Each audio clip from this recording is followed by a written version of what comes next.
Have you ever wanted to lucid dream? Maybe go flying in your dream, or travel around the globe, or go on some crazy adventure that you just can't do in this reality. Well, in this video, I will share exactly how you can do just that. I will be giving you my tips on how to easily lucid dream tonight.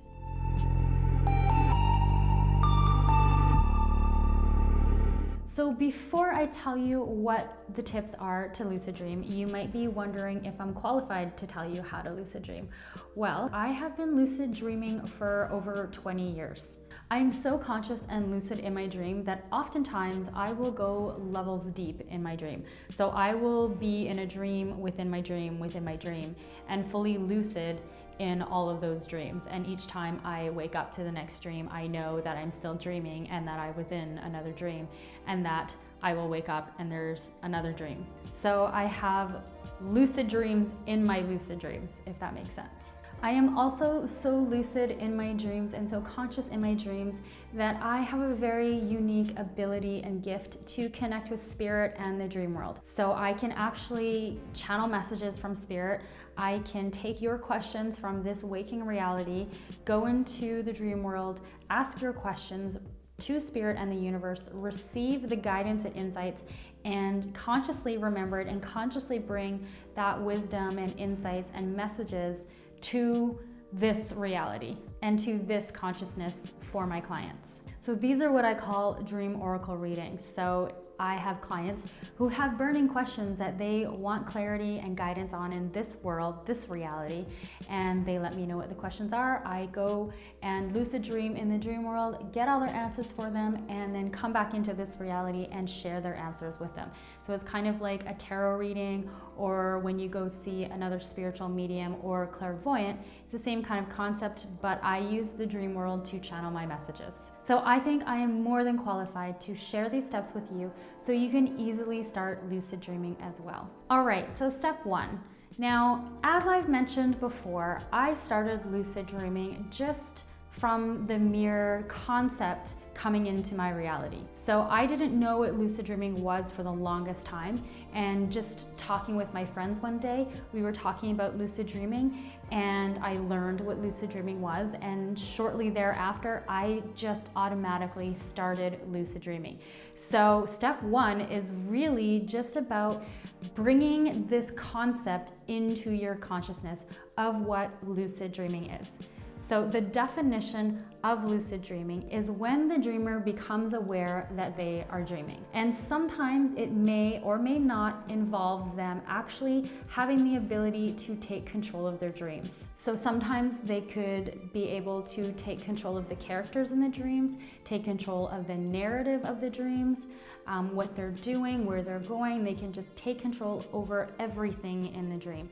That happens sometimes and it doesn't, but the basic concept of lucid dreaming is just when the dreamer, so yourself, when you are dreaming and you know that you are dreaming. I call it waking up in a dream. So what you can do is just start bringing this concept of lucid dreaming into your consciousness, into your waking daily life, and think about it throughout the day and have it part of your consciousness. And so it will be so much easier for you to start lucid dreaming just from this first step. The second step, which is also kind of like a tip, is having a dream journal beside your bed at all times.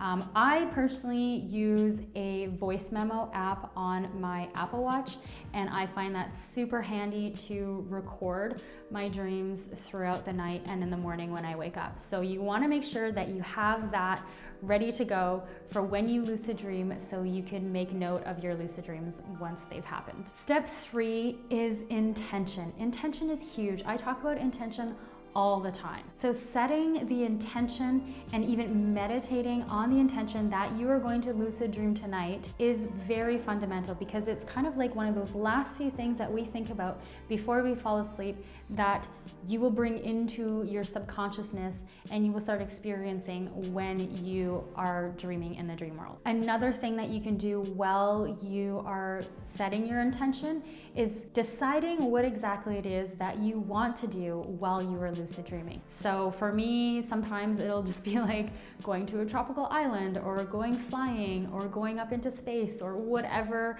it might be. Come up with the dream that you want to have. So have that kind of visually play out in your mind before you fall asleep. That is super helpful in allowing you to have a lucid dream. Step 4 is to set an alarm about 4 to 6 hours after you sleep. That's typically when you're in REM sleep and when you're going to be dreaming the most and when you're going to be having the most vivid dreams. This is often the time when you might naturally wake up. Do you ever have those nights when you wake up at 4:30 or 5:30 all the time without an alarm, without anything? That's actually a really great time to lucid dream. So if you don't naturally wake up, then set your alarm to wake yourself up at that time. And a little pro tip that I recommend is if you do have an Apple Watch or a watch where you can set the alarm on your watch, I would set it to vibrate. It is so much gentler for your process because it won't jolt you totally awake. It will gently remind you and you can easily turn it off, and you'll be conscious enough that you can focus on lucid dreaming before you fall back asleep and focus on what it is that you want to lucid dream about while you're falling back to sleep. And the possibilities are even greater of having a lucid dream at that point. So those are my key fundamental tips on lucid dreaming. And they are the easiest, most go-to tips. I know that there's other tips out there, like looking at your hands or finding certain markers. I personally have never used any of those, so that's why I have not recommended any of them. These are the things that I used. In fact, for me, just knowing about lucid dreaming is what allowed me to first start lucid dreaming. And I never had to set alarms. I never had to do any of that. I just would naturally wake up, and when I fall back asleep, that's when I go into more lucid dreams. And so the intention and knowing about lucid dreaming is the best way that I found to actually start lucid dreaming in my life. So I would love to hear your comments on this. What have you tried? What's worked for you? What hasn't worked? Check out these tips, try them for yourself, and let me know how you do or what your lucid dreaming experience has been like. And if you have any questions about lucid dreaming, please drop them in the comments below as well. As you get better at lucid dreaming, you might find out that you're a dream oracle like myself. Maybe you have the same gift that I have where you can connect with spirit and gain insights and guidance from the universe on questions that you have in your life or even for others. I would love to find out if you are discovering that you're a dream oracle, because right now, as of the time I filmed this video, I have not found any other dream oracles. I've been asking a lot of people to see if there's others like me out there, and I know there are, but they just haven't necessarily woken up to their gifts. So that is one of the reasons why I share videos like this, is because I know that there are more dream oracles out there, because I know how amazing it is to connect into spirit and the guidance of the universe and the infinite wisdom, and I can't be the only one that can do that. So I know there's more dream oracles out there, so if that is you, reach out to me, connect with me. I would love to get to know with you and hear about your process and your journey to discovering a dream oracle. Next week, I will be sharing a dream oracle forecast for the full moon, and this is actually a channeled message that I get while lucid dreaming in the dream world from spirit and the universe, and it's all about sharing the wisdom and the insights and the energies that are significant at that time of the moon cycle. And also, if you come upon the video at any time, it just means that it's a perfect time for you to hear the message. So come back and check out that video, and I will see you then. Okay, bye.